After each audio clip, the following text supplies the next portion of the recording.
Hi guys, जय श्री राम। तो आज संडे था इसलिए मैं देर से सोकर उठी। वैसे भी रात में मुझे बहुत ज़्यादा प्रॉब्लम हो रही थी सांस लेने में कोल्ड की वजह से, तो लेट में ही सोई थी इसीलिए देर से ही उठी। फिर मैंने अपना सारा काम जल्दी जल्दी ख़त्म किया क्योंकि मुझे अपनी दोस्त की मेहंदी में जाना था। फिर मैंने जब ड्रेस पहनी उसके बाद अब देखा पोनी टेल करके अच्छी नहीं लग रही थी इस ड्रेस पर, इसीलिए मैंने चेंज कर दिया, सिंपल सी पोनी करी। फिर मैंने मेकअप किया, उसके बाद ईयरिंग पहनने की बारी आई तो मैं पहन नहीं पा रही थी, इसलिए मैंने अपने भाई से ईयरिंग पहनी। वो हमेशा मुझे ईयरिंग मतलब अक्सर भी मैं उससे ईयरिंग पहनती हूँ।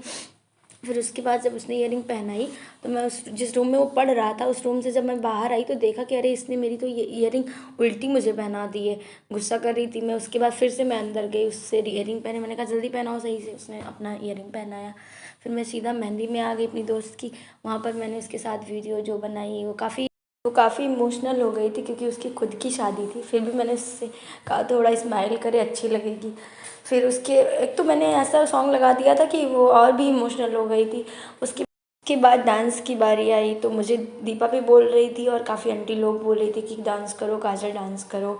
फिर जब सब स्टार्ट करने लगे तो मैंने भी किया। ये डांस हो रहा है।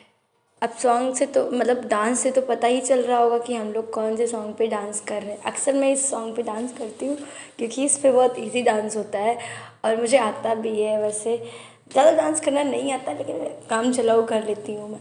उसके बाद मैंने डांस किया इन लोगों के साथ। दीदी बहुत अच्छी थी, ये मेरी दोस्ती उनसे हो गई थी। मैं पहली ही बार उनसे मिली थी लेकिन हो गई थी।